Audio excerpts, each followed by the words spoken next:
Hey, what's up guys? So welcome to the channel, welcome to this video on the tutorial for our bamboo forest. I'm so sorry it took so long, but you know, it's never really easy to prepare a tutorial. It's always easier to do, you know, especially for us artists. We you know, naturally we love doing, you know, we love creating, but when it comes to tutorial, it does take a bit more time for us to gather all the information together and try to make everything clear, and you know, so please forgive me, it does take some time, but I'm really happy that, you know, I'm here today to share this tutorial with you.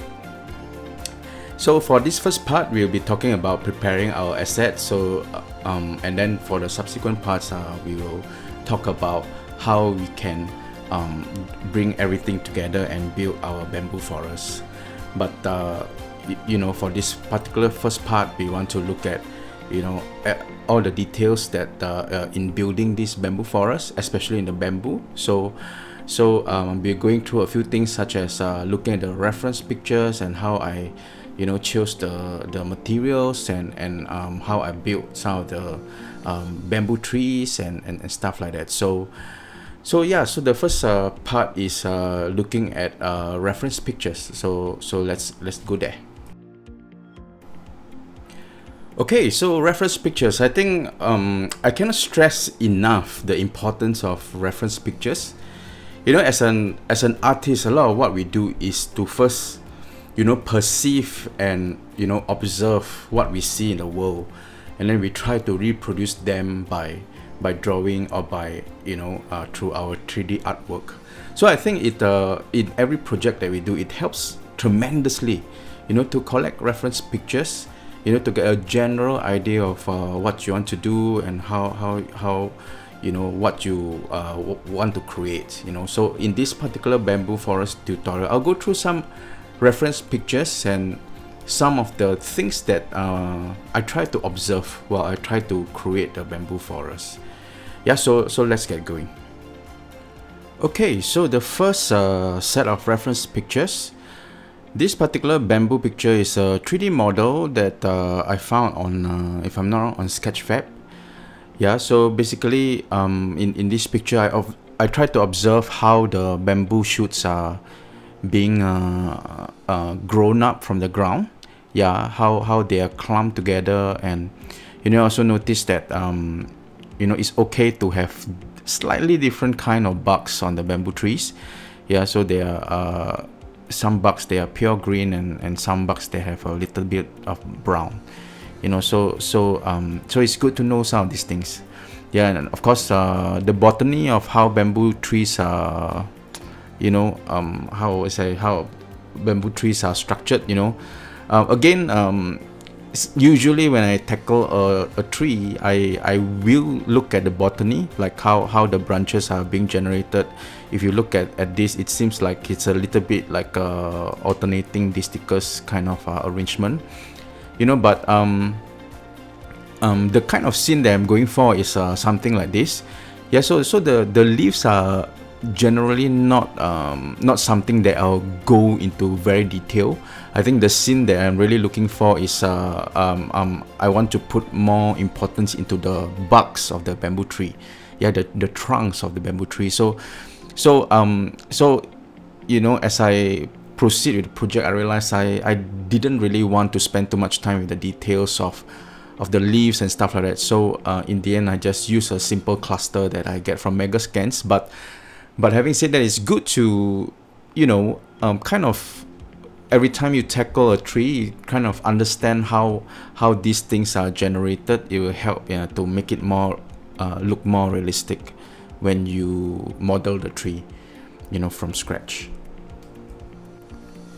So I also see how the bamboo trees are kind of like bending. You know, they are not all straight lines going up to the sky like that. Some are actually arcing and bending. Yeah, so and some are bend earlier and some bend slightly later. So I think it's good to notice these details. You also notice that the bamboos, they are near the street because there's more sunlight in the, you know, in the middle of the path. Those bamboo tend to kind of like arch towards the center, you know. So in our arrangement of the bamboos, this probably is something that we have to look at it a bit more, you know. Perhaps eventually I realized that I have to hand place some of these, you know, instead of using the foliage tool in Unreal Engine to get these arches arranged nicely. So it's kind of good to know all these details. Yeah. And you know, also I also noticed that it's good to have other species of trees as well, you know. It's not just all bamboo trees, you know, so it adds a little bit of diversity. It adds a little bit of you know, nature is not, you know, man-made, you know. There's always different things, random things, beautiful things to look at. So you know, it will add something that into the scene with a different kind of species. Yeah. And you know, I also take a look at some of the more autumn scene, and how the bugs are basically forming, what's the color, and you know, just taking a look at the autumn scene. Yeah. And of course, some of the variations of the bug, you know, the color, the variations, some as you can see, they are all green, but there are you know, a big variation, you know, as you can see from this. I'm not sure if you can see, but as you can see, there's this bamboo that is really green, and some are a little bit faded out, and some has some brownish tint to it. So it may help, you know, to know some of these details, you know. And I think the other thing is to you know, I have a Japanese gate, you know, so I kind of like reference how it looks in the bamboo forest and with the stairs. And you know, the other thing is also it's good to know the actual height that bamboo trees will grow. So I kind of like googled Japanese bamboo trees, and you know, they usually grow to about 30 to 70 feet, you know. So when I model the bamboo tree in Speedtree, is something that I need to take note of. Yep.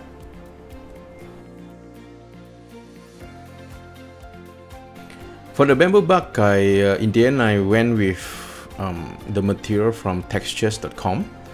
You know, there's if you search bamboo, there's a fresh bamboo and an old bamboo. So you know, I've looked for a lot of bamboo textures, but eventually I settled with this because it seems to be the one that is nearest to what I want.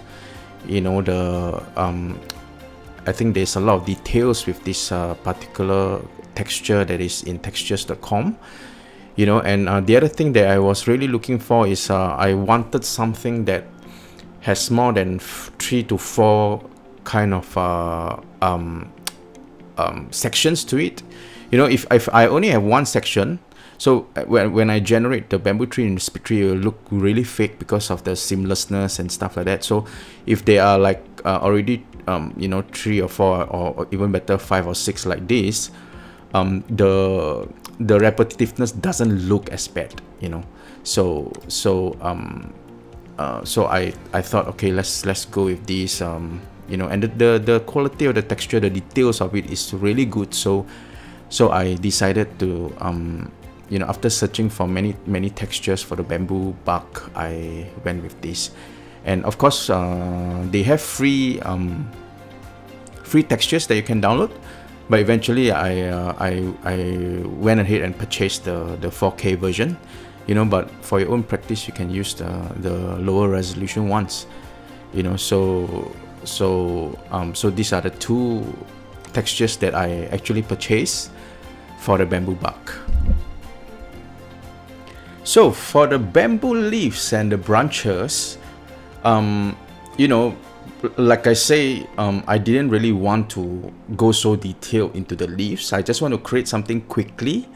And so I could have you know, downloaded some of these branches and leaves and generate them from Speedtree, which will make it look real much nicer. But I just wanted to do something quickly, so in the end I just ended up with this particular cluster. So cluster of bamboo branches and leaves, you know. So I just downloaded this and just use this one cluster to generate the bamboo trees. Yep. So basically they are very simple, and as I show you later in the Speedtree how I create the bamboo trees, they are really very simple. Yeah. So because I didn't want to go too much detail into the bamboo trees, you know, so I just created something quickly. I wanted to spend a bit more time on the bamboo barks, you know, over the bamboo trunks. Yep. So this is the particular one that I use. I will include the link in the description box so you can find it. But this is in Megascans. Yep.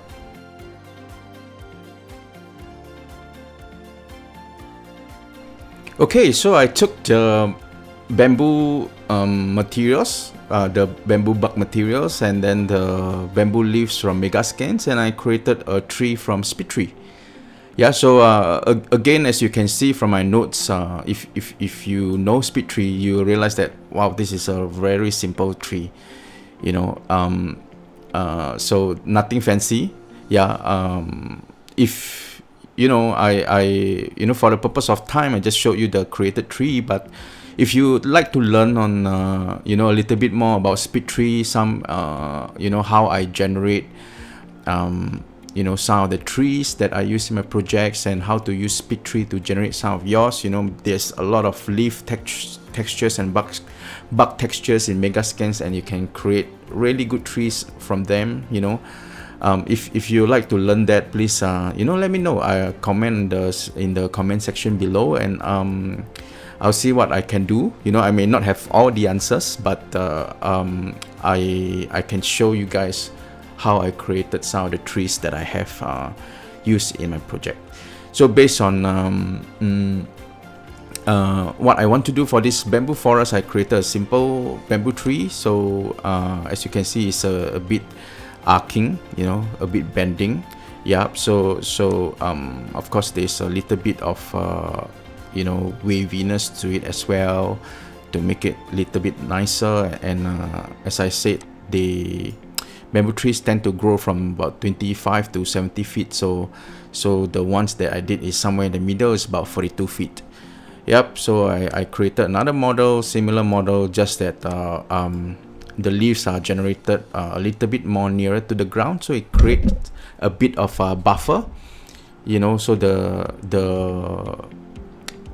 bamboo doesn't look so plain, you know, if there's a little bit of leaf around. But I didn't want to you know, have too many leaves, especially near the lower part of the barks, you know, of the trunk. So just one model. Of course the other one something similar, but they have different degree of bending, you know. But for this particular one, the leaves are a little bit generated a little bit more further up, you know. And of course I have one where there's no leaf at all, you know. So again, it's a trick that is useful, you know. Sometimes you know, if you have leaves, sometimes it uses up more polygons, and you know, but if you look at the reference pictures, right, bamboo forests are packed with trunks, you know. So you can create a little bit of illusion through this, you know, so you can achieve the same effect, but without as much frames being consumed, you know. So you use less polygons, and it perform a little bit faster. Yeah. So that's why I created one bamboo trunk only, you know, for me to use.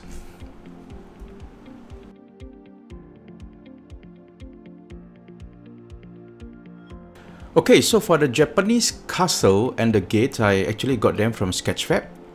Yep. So the gate as well, I got them from Sketchfab. I'll include the link in the description, you know. So don't worry about searching for it. You can download it, get the link from the description.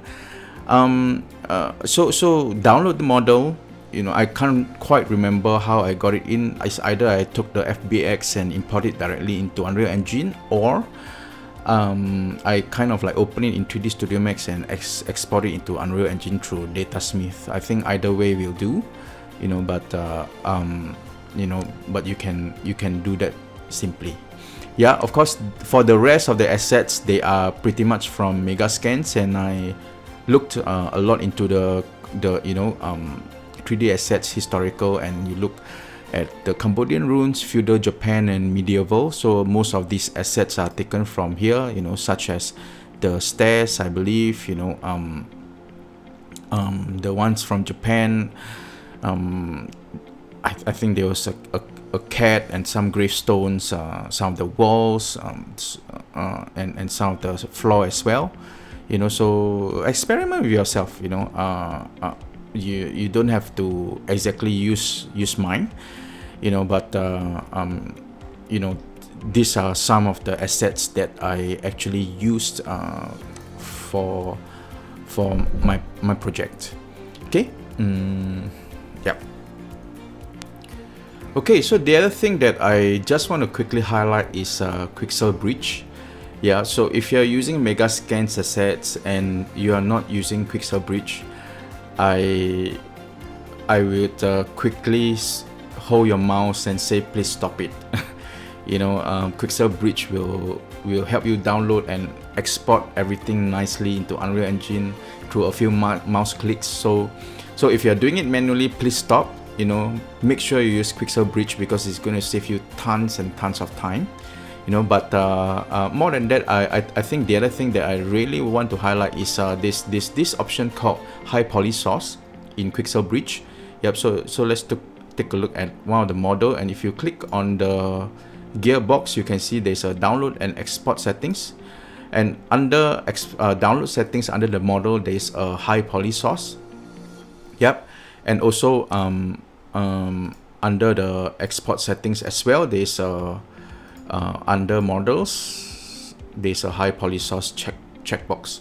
So it's a relatively important option. So just to highlight to you, I think when I started using Megascans, I'm not aware of this, but basically for Megascans, what happened is, even for the lowest level of detail, these are actually already optimized, and you can actually get the kind of like original scan, which has I think millions of polygons, very detailed, and looks really nice, but use it sparingly, because each model will, even with a RTX 2080 Super that I'm using, each model actually took up 10 to 15 frames per second when I use it. So in my Bamboo Forest project, I only used the High Poly Source on one of the models, because I have a close-up shot on it and I really wanted the details. The rest I just used the normal ones. But if in case you don't know about this option, I think this is really useful. Okay.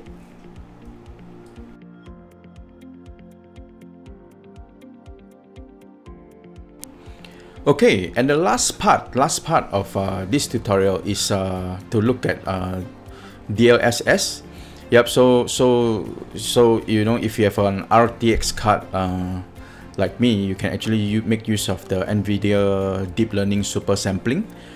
Yeah. So basically, it's really rocket science, but as a user, it basically means you can use your RTX card to have a little bit, to use a little bit of artificial intelligence to kind of like boost your performance. So if in scenes like this where there are a lot of polygons, forest scenes, it tends to take up a lot of performance.